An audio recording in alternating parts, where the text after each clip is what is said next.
Hello guys and girls, how's it going? Screezel here and I hope you're all well. And you join me today back in the Paggio P108 Bombardier. This plane is honestly one of my favourite bombers in game. I adore it, and I understand that not many people play bombers. And I don't know how many of you on my channel actually are bomber pilots, predominantly. I imagine most of you are fighter pilots. Bomber piloting is a very weird and unique skill. It's one of those things that you get a lot of flack for, no pun intended, but you do get a lot of flack. You get a lot of flack for it though, because people say, oh, you're taking up a spot, you're taking up a place where a fighter could be, and you're costing us the game. But at the same time, you can also win a game with bombers. You can make a game a lot easier with bombers by destroying the airfields and stuff like that. Bombers are very important in that respect. And, well,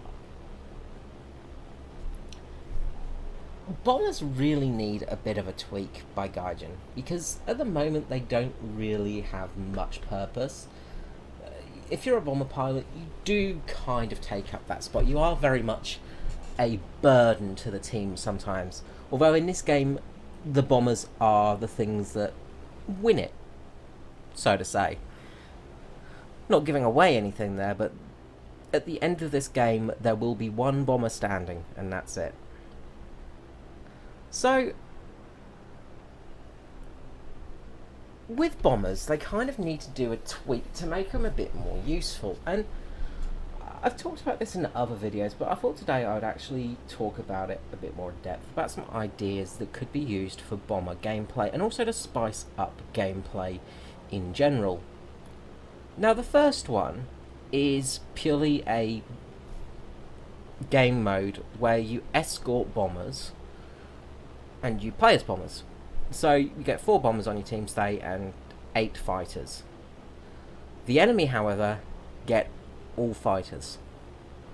You've got a group of AI bombers, and your goal is to take out a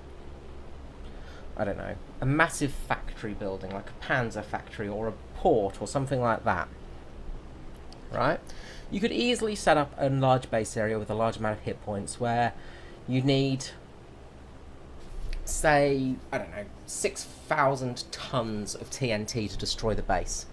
Now, you have enough bombers to do that, but you only have like 5 spare bombers to take out the base. Now, you can still win by killing all enemy players. Of course, that is an option for people, so that can still be a thing. And say it could take, it could take 30 minutes for the bombers to get to the base. So you could have 2 options of playing, right? You could play defensively, or you could play offensively.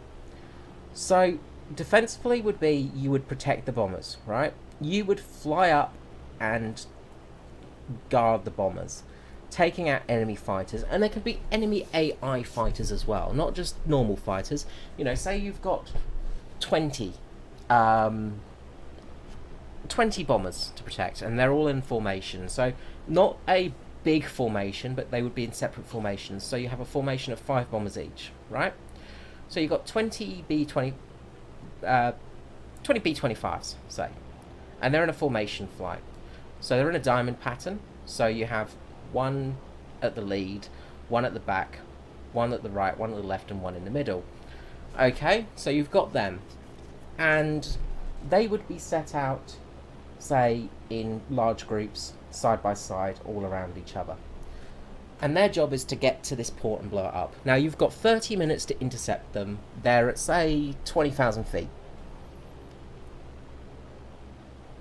Your bombers spawn ahead of them, of course. Your actual player bombers, they will spawn in the same spot, and they've got the same chance. So they could fly to the base and drop their bombs early, or they could go loop around and join the formation and try and get protection with that formation.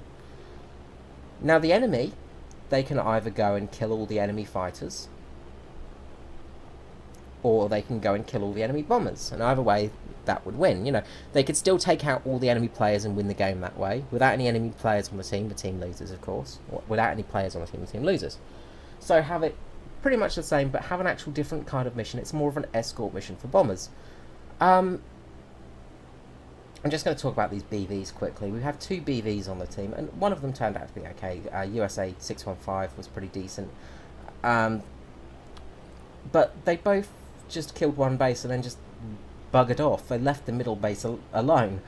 Right. In the meantime, I've had to loop around because I was just like, I'll just go for the airfield. You know, I'm not going to catch up with the BVs. They've got too much payload at this BR. They're ridiculous.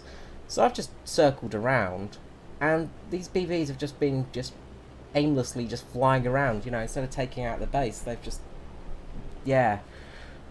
Oh god, headache inducing. BV players, they are the bane of my existence. Anyway, so you could either join the formation, and it's going to take, say, 20 minutes for the bombers to reach the location. So that gives people plenty of time to play the game normally. You know, if they want to play a normal game, they've got plenty of time. If you want to just do a head-on and have a fight in that regard, you could still do it. You know, there's no difference in that regard.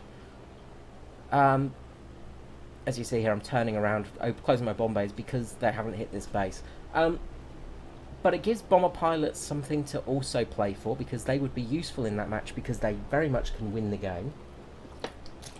You could even have it that the bomber pilots are in control of the formation. They lead the formation. So when you spawn in, if you spawn in say, the P108, you get a formation of P108s. If you spawn in a BV, you get a formation of Heinkel HD 111s. Yeah, because we don't want more BVs. But, you know, basically you have a formation of those planes. You know, you don't have spare planes, but you basically guide them, and you fly in a formation for the time. Maybe have a button where you can disengage the formation, so you could leave the formation and let them fly on if you want to hit just ground targets, if you just want to ground pound on tanks and so like that. Just give a bit of a different option for the players. In this game mode, you know, it would still act like a normal game mode. There'd still be the fighters. Fighters would still be able to win by domination. You know, there would be no real difference. The only difference would be is the end result. Is if your fighters don't take out those bombers in time, then you lose. Of course, you could also add in anti-aircraft installations around the base, like high flak anti-aircraft installations, so flak 88s, say, which can only fire at an altitude of 10,000 feet or higher. Now, all the bombers, they're at 20,000 feet, so they're at high risk. So you need to use attack aircraft to take out those anti-aircraft guns to give the bombers a chance to get to the base, to the attack point. Again, something a little bit different, something a little bit unique. It would really make an interesting gameplay. Now, the opposite side of that is the enemy, the guys that are defending the base. They could be defending those flak guns as well, which would mean that they could take out the ground attackers. So it would give fighters an incentive to protect those ground attackers. The ground attackers, in turn, would take out the ground targets, and then the fighters would be able to take out the other fighters and things like that. There could be a ground column heading towards the enemy base, which needs to be taken out, which, again, will take out those anti-aircraft guns. So the enemy uses their attackers and ground pounders to take out those tanks, and if they don't take out those tanks in time, then the anti-aircraft defences fall, and they've got higher risk of losing the game. You know, it's not an instant game over, but it just makes it a lot harder to win from there. They could, of course, just take out the enemy bombers. So they take out all the bomber formations, and then the enemy team just simply can't win. So again, it gives options, and it makes it so that each team can win another way, not just through killing everybody. They can win on points, but also by having bombers that are actually useful. Now, if the bomber pilots were in a formation and they could actually control them, they could also control them to take them in different flanking manoeuvres, so it wouldn't be a set path, which would make it, again, harder for the enemy players. You know, so you've got, say, 5 P108s, and you're in the lead of them, and instead of just flying a direct path, you fly like a semicircular path around to hit it from the side here, or you go this way and hit it from here. You second guess. You could also just have all your bombers in a mass formation, very close together, so it's like a vicious formation where you can't even get close because the amount of machine guns would make it very difficult for any fighter to get near them. You know, again, it would make bombing more interesting.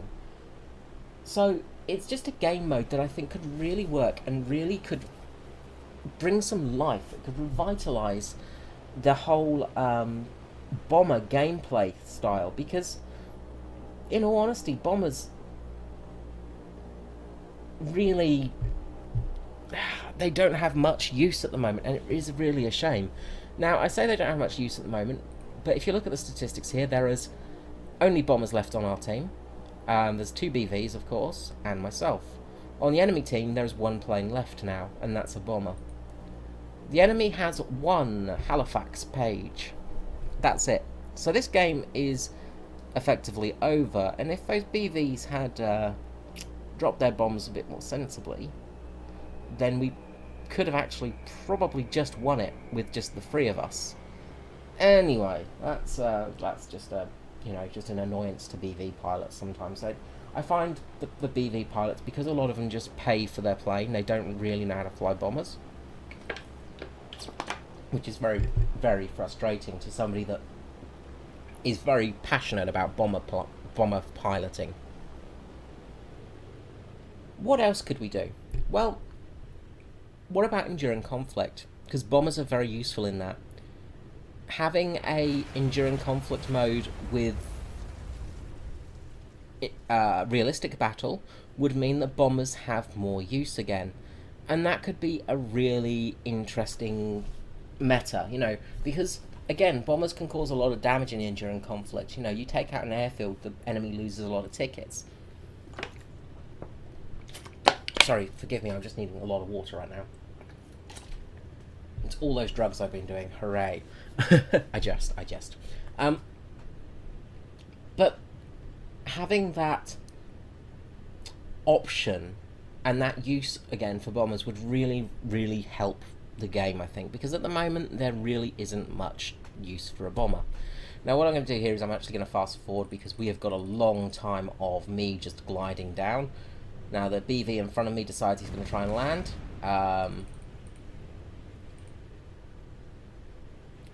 But we'll see how that goes.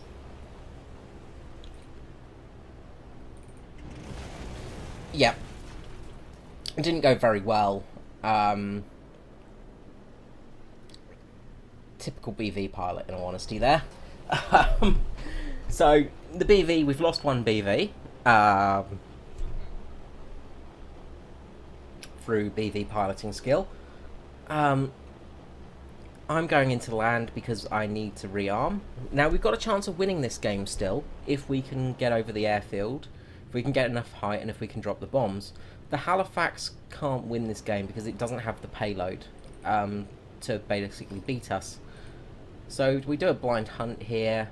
This is where I find out there's a Halifax, and Deputy Snunkle 77 there is up there, and I say to the BV, maybe it's a good idea to go hunt him, because, well,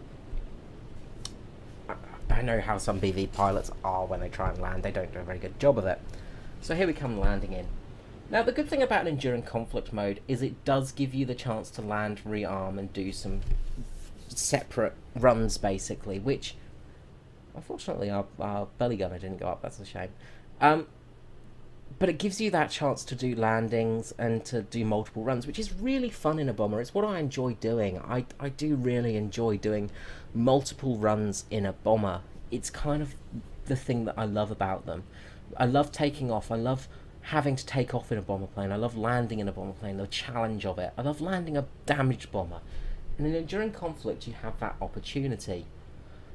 I think also they need to do a little tweak to the reward system. So if you do escort a bomber, you get half the points. If you fly with the bomber for more than, say, if you fly in within 1 kilometre of it, say, for more than 10 minutes,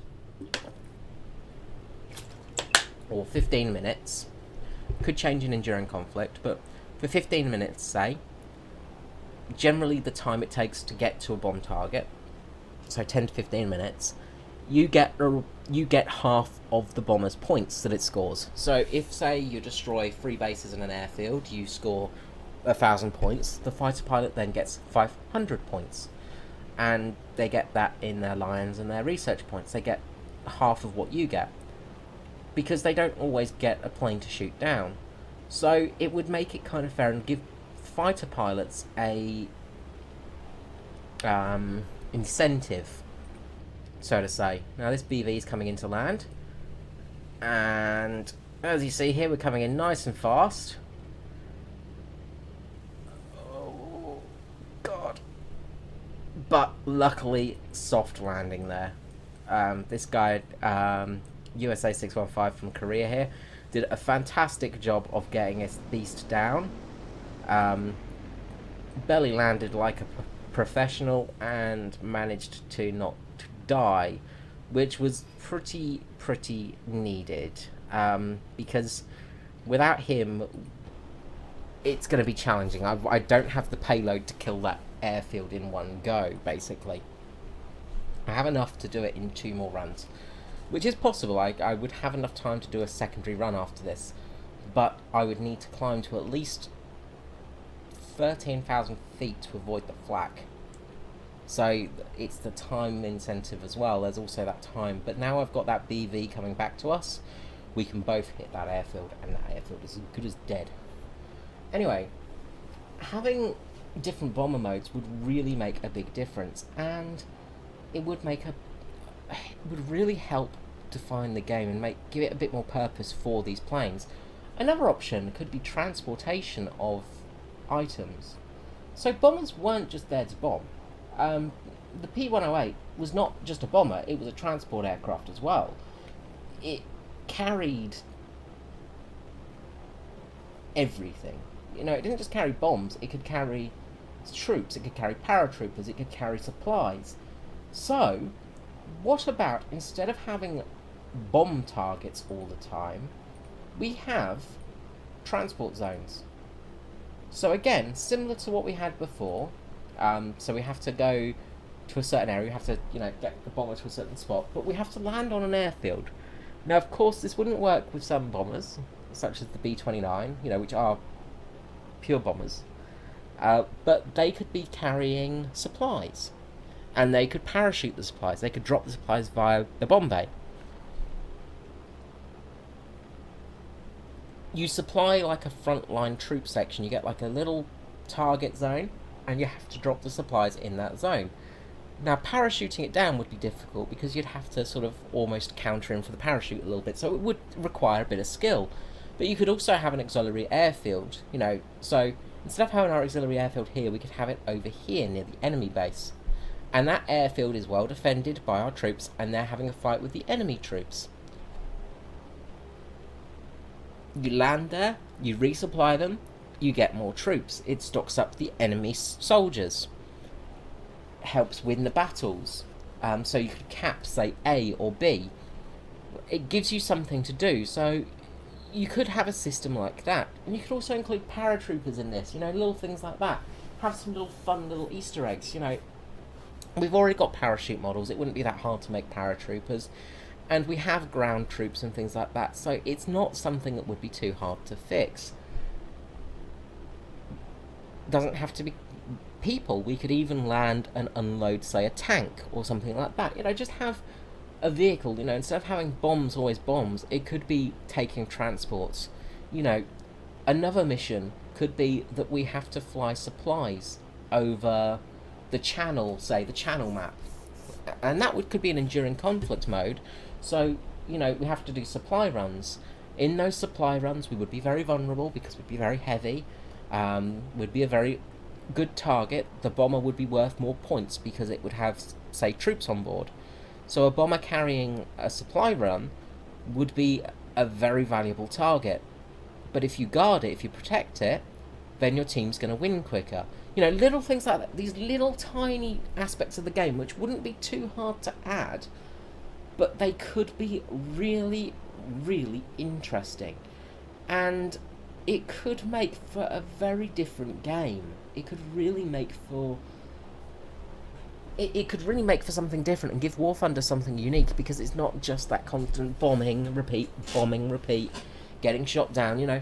You would have an actual purpose for the bombers, and plus it would give an incentive to fighters to keep them alive, because at the moment many fighters don't want to keep bombers alive. For instance, the BVs, if there's say 4 BVs on a team, the fighters will just sometimes jay out, because the BVs will take out the bases and take out the airfield instantly, and it's game over. Same with high tier with the TU4 and the B29, or if you've got a Lancaster squad, you can take out the bases and the airfield with no trouble at all sometimes, especially on the smaller maps. But if you had to drop supplies, if you had things like that, it could be really, really interesting and make a real interesting meta for the gameplay. Another thing is you could also use this feature in ground forces. You could make a larger map. So you could have a map, say, a big map, an enduring conflict map size with ground forces.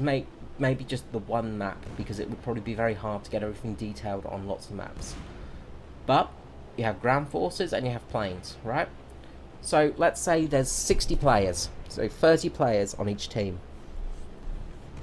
Bombers can get supplies to the new base you capture. So you capture a base, and depending on the base size, depends on the bomber you need to get there. For instance, a large base, like a large airfield, you could take a big bomber and get lots of supplies there, and that would help, say, people respawn in that area. You know, it'd fortify the base sort of thing, make it more defended and much more defense there.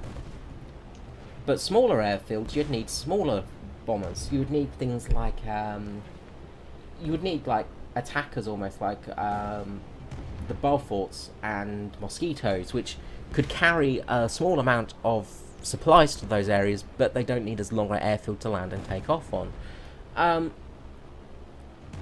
So it could make an interesting part of the game in that respect.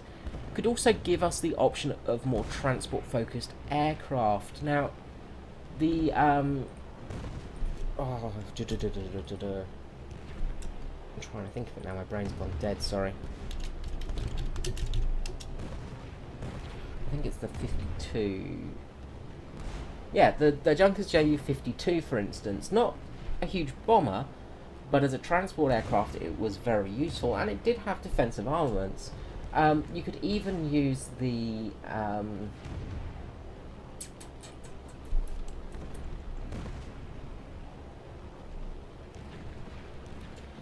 oh gosh, what was it called?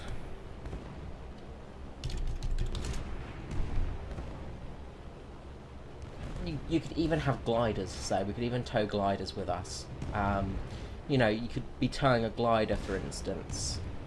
Things like that. Just things to really change up the game. You know what glider I'm trying to think of, the big German one. Anyway, we're flying over the airfield now, so coming towards the end of this game. Now, we're at 8,000 feet, just almost at 9,000 feet. We're a bit of a danger close altitude here. We're quite low, but I'm hoping that we will be okay to get our bombs off. Now, I know that if we can just get a few bombs on target, that the BV will be able to finish off the base. But it's getting those bombs on target, so I am just coming in fast now. I'm going into a slight dive, I'm wepping as much as I can, and I'm doing a little bit of defensive flying, but it doesn't really matter in this game because the flak will just hit you no matter what. It's laser accurate.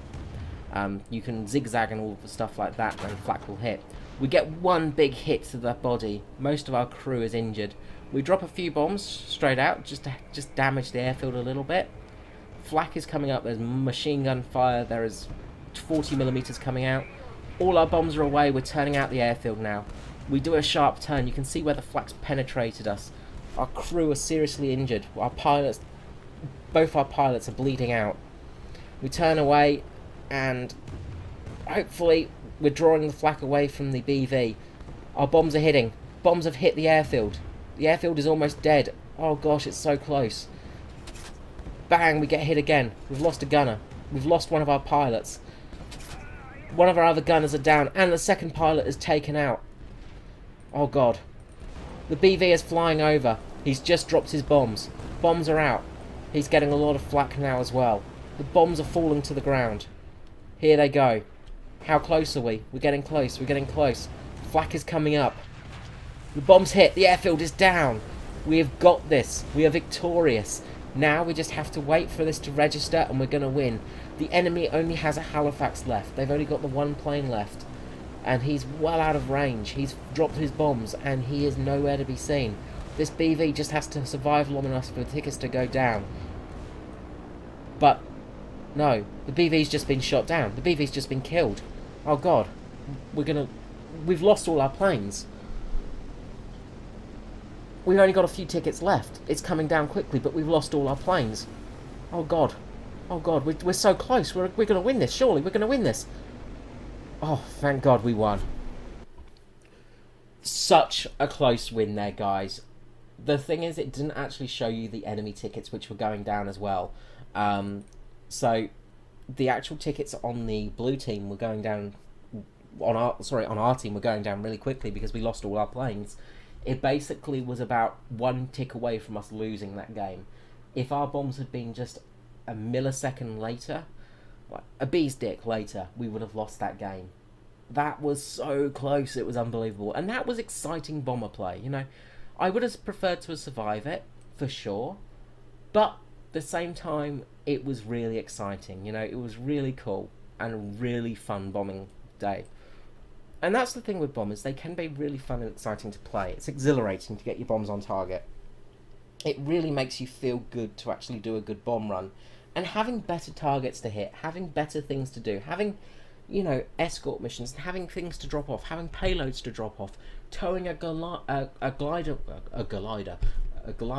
with us, you know, towing a glider with us, you know. We could even have the British towing glide, like the British and Americans towing gliders over to France in an enduring conflict mode and protecting those planes to get the troops on the ground. You could even have that same mode with tanks in the gliders. So at the start of the game in enduring conflict, the way you can get more tanks across to keep the game going is by flying those gliders over. And of course, if you intercept the gliders and take them out, then the enemy lose tanks on the ground. It's a really... there's so much that could be done, but we just keep getting the same old boring game modes. Okay guys, well let me know what you think below. I'd love to hear your opinions. And what do you think on bombers? Do you like them? Do you hate them? Do you play them? I'd love to hear your opinions. And what do you think on those game modes? Do you think they're viable? And do you think they would be fun? Alright, until next time, this is me, Screezilla out. I hope you have a lovely day, and I'll see you all again soon. Bye bye.